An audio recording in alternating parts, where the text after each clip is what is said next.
यतातिर पुरा भाडा चुडी बग्दै गएको छ। जानको लागि हिँडिरहनुपर्छ। यता हामी अहिले टक्कै भैरव टोल भन्ने ठाउँमा पनि आइसकेका छौँ। तपाईँले देखाइरहेका छौँ दृश्यहरू। तपाईँहरू हेर्दै जानु होला। पछाडिदेखि हाम्रो एक ग्याङ आउनु भएको छ।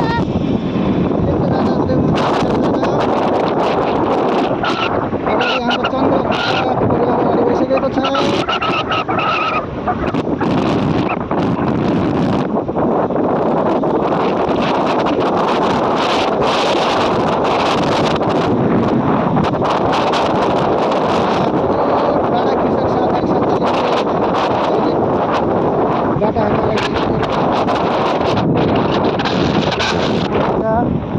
केराउ फुलेर पनि सेतै छ।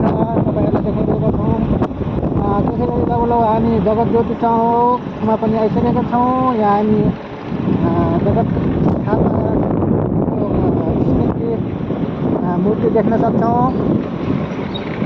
त्यसै गरी हाम्रो टिम अगाडि बढिरहेको छ। निरन्तर रूपमा अगाडि बढिरहेको छ। धेरै घुम्ती जुम्बाल टोल आइसकेका छौँ। हेर्नुहोस् तपाईँहरूको जुम्बाल टोलमा आइसकेका छौँ। हाम्रो टोली एकदम रफ्तारमा अगाडि बढिरहेको छ। तपाईँहरूलाई दृश्यहरू देखाइरहेका छौँ।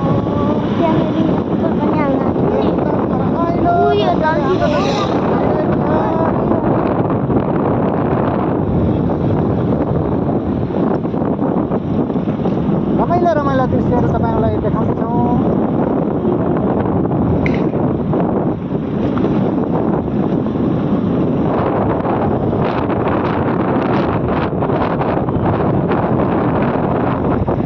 त्यसै गरी यो गाउँघरमा रहेका पुराना कपडाहरूलाई पेलेर दसनाहरू बनाउने कार्य पनि यहाँ भइरहेको रहेछ। तपाईँहरूलाई देख्न सक्नुहुन्छ दृश्यहरू। एकदम टोलीहरू लागिरहनु भएको छ। त्यसै गरी हामी कृष्ण चौतारी नजिक पनि आइसकेका छौँ। एउटा सानो यहाँ कालो पप्पी यता दौडिरहेको छ।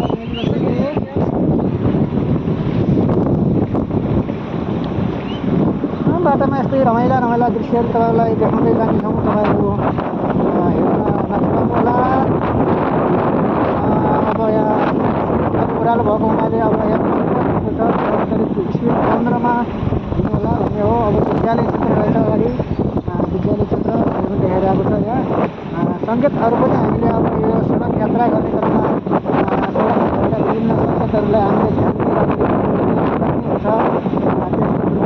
बचाउन सक्छ। त्यसै गरी हामी पुलटाउन ठाउँमा आइसकेका छौँ।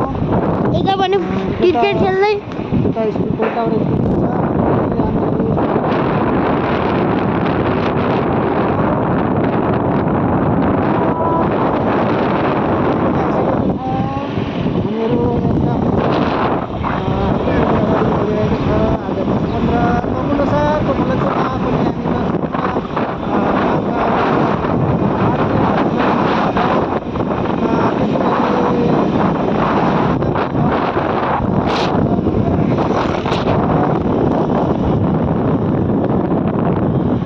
घुम्ती मोडहरू पार गर्दै हामी अगाडि बढ्ने सफर गर्दैछौँ।